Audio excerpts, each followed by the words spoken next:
Good day, everyone. Welcome to our Squad Weekly Interactive Meeting. Napakaganda po ng ating pag-uusapan ngayon. We will talk about knowing or know God's righteousness. We are now in week 35. Alam niyo po, maraming tao sa mundo that they are chasing the righteousness. They want to achieve the goodness, the integrity, or sinasabi natin na talagang na maging isang mabuting tao.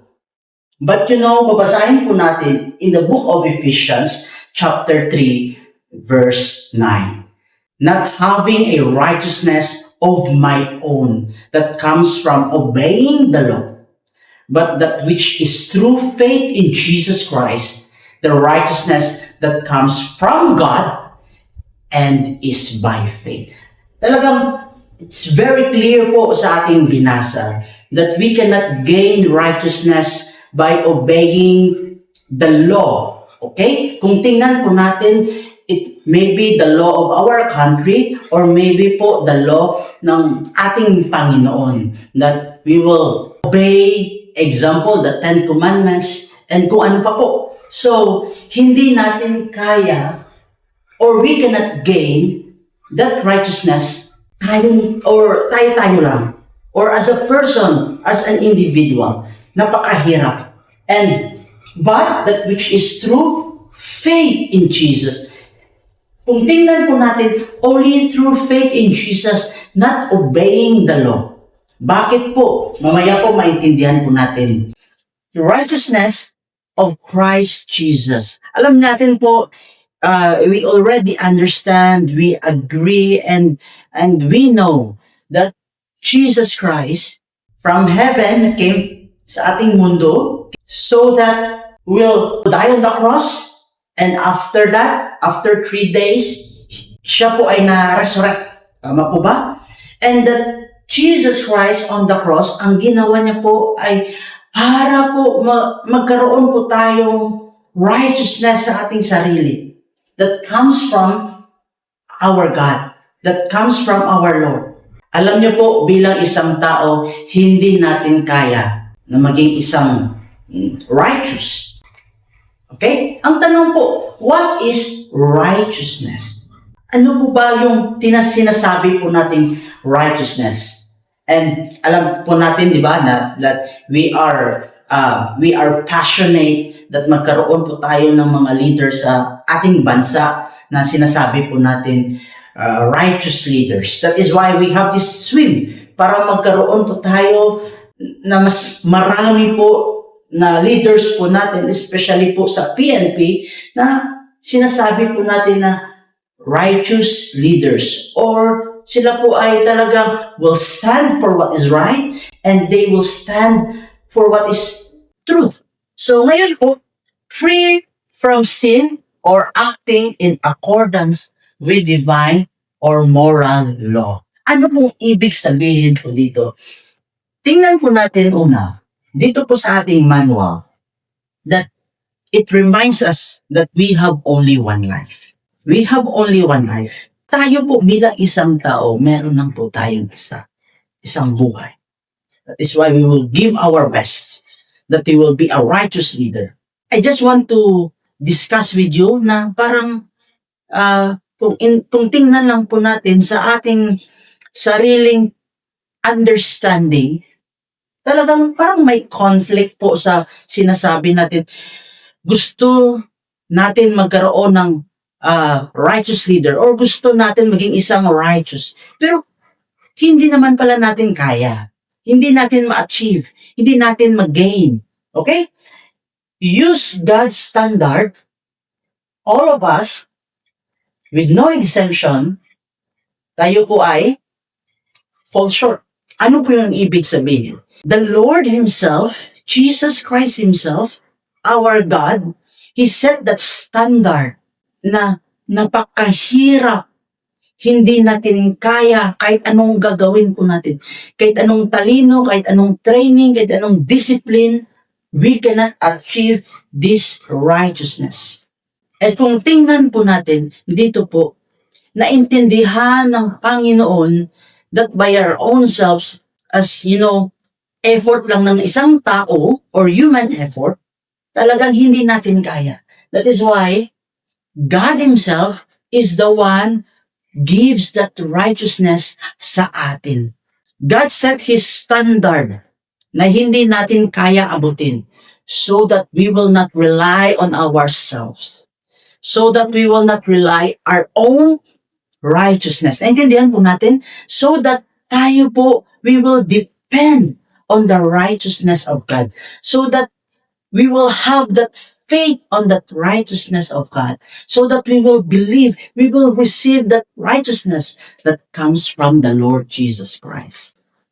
In Psalm chapter 145, verse 17, the Lord is righteous in everything He does. He is filled with kindness. Tingnan po natin, the Lord is righteous in everything He does. Lahat po ng ginagawa ng Lord, siya po ay righteous. Hindi siya magkamali. Lahat po ay tama. Kung tingnan naman natin sa sarili natin, tingnan po natin yung tao naman po in the sight of human, there is no one righteous, not even one. Ibig sabihin, sa kabilang side, God Himself, righteous, and tayo naman po, kahit anong gagawin po natin na tama, sa harap ng Panginoon, we are not righteous. Sabi nga ng Isaiah, lahat natin nga ginagawa na righteousness sa atin lang na human effort, sa ating lang sarili, sa harap ng Panginoon, is just like a filthy rocks. There is no righteous, no, not one. Dito naman po tayo maging humble. Kasi totoo naman po, we will base in our goodness. Pwede po ngayon maging maayos tayo, pwede ngayon maging mabuting tao tayo, mapagmahal, at bukas pwede naman po mag-iba. Yung puso natin napakahirap i-tame. Minsan po okay tayo, minsan hindi. Ibig sabihin, we cannot achieve the standard na sinasabi po natin na righteousness ng Panginoon. In Romans chapter 3 verse 10 to 12, babasahin ko po sa inyo. As it is written, none is righteous, no, not one. No one understands. No one seek for God. All have turned aside. Together they have become worthless. No one does good, not even one. No one understands. No one seeks for God. All have turned aside. Together they have become worthless. No one does good, not even one. Dito po, it is very clear na ang lahat po na tao ay talagang hindi righteous sa harapan ng ating Panginoon. Ako po, hindi po righteous. Napakaganda po dahil kung iintindihin po lang natin, if we will try to accept it sa ating buhay, totoo naman po that hindi natin kaya yung righteousness ng Panginoon. But napakaganda po. But meron po tayong hope. Napakaganda po. Ito po yung good news. Dahil po, ang righteousness ng Panginoon, pwede niya po ibigay sa ating buhay. Righteousness is a gift from God. And napakaganda po dahil ito po ay walang bayad. It's free para sa tao. And God Himself, the Lord Jesus Christ Himself, it's already paid that righteousness on the cross. He put our faith in Jesus. If we put our faith sa ating Panginoon na Jesus, then we will have that righteousness. And hindi lang po righteousness na magkaroon po tayo. He will redeem our life. Na magkaroon po tayong buhay na talagang kaya natin na magharap sa harapan ng ating Panginoon. Even sa tao, bilang isang leader, bilang isang righteous leader, we are facing, ngayon po, ang problema ng ating bansa. We can face all of these things, not because of our strength, not because of our righteousness, but because of the righteousness of our God. God is righteous. And that righteousness He wants to give sa ating pula. In Romans chapter 10, verse 2 and 3.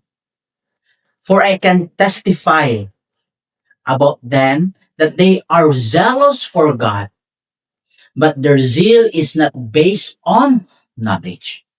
Since they did not know the righteousness of God and they sought to establish their own, they did not submit to God's righteousness. Dito po natin makikita na maraming tao that they are very passionate, they are very zealous. Talagang gawin po nilang lahat because they want to be right before man and before God. But alam niyo po, kung nakita lang po natin, their zeal is not based on the knowledge, since they did not know the righteousness of God. Ma'am and sir, ibig sabihin po dito, dapat malaman po natin. We have to know the righteousness of God. Which is, we can have that and we will know that through faith on the Lord Jesus Christ. We have to believe in Him. And if we have that Christ in our life, if we have that God sa ating buhay, meron po tayong relationship sa Kanya, for sure, magkaroon po tayo napakagandang buhay na makapagsabi po tayo that we can stand and say, I'm here right now standing before this man because of the righteousness of God. Righteousness comes by faith. God looks our heart. Totoo po yun. Hindi po yung outside appearance yung tinitingnan ng Panginoon.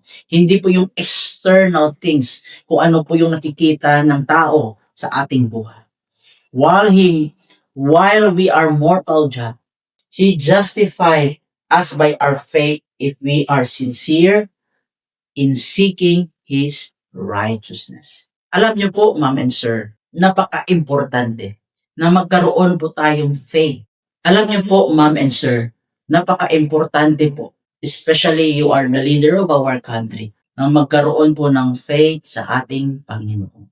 Because only God Himself will continue to empower you, continue to give knowledge and wisdom. And not only that, God Himself will continue to heal our country. Alam niyo po, when the righteous rules sa isang bayan or isang land, the people will have joy. Pero alam niyo po, if the wicked, kung siya po yung mag-govern ng isang land or isang bansa, the people will mourn. Napaka-importante po na bilang isang leader, we have the righteousness of our God. It always manifests in Christ. That's why sabi ko kanina, napakaganda po that if we have Christ sa ating buhay, we cannot earn righteousness. It is a gift given through Christ. Ang tanong po, ma'am and sir, are you willing to receive that gift? In Romans chapter 3 verse 21 to 22. But now, apart from the law, the righteousness of God has been made known, to which the law and the prophets testify. This righteousness is given through faith in Jesus Christ to all who believes. If you are ready to receive that gift sa Panginoon, ano po yung sabi? Who believes. And this righteousness, it is not fiction or kathang isip lang. Ito po ay totoo. True righteousness is not achieved by striving, but received by surrendering to God. Maraming salamat po. God bless everyone.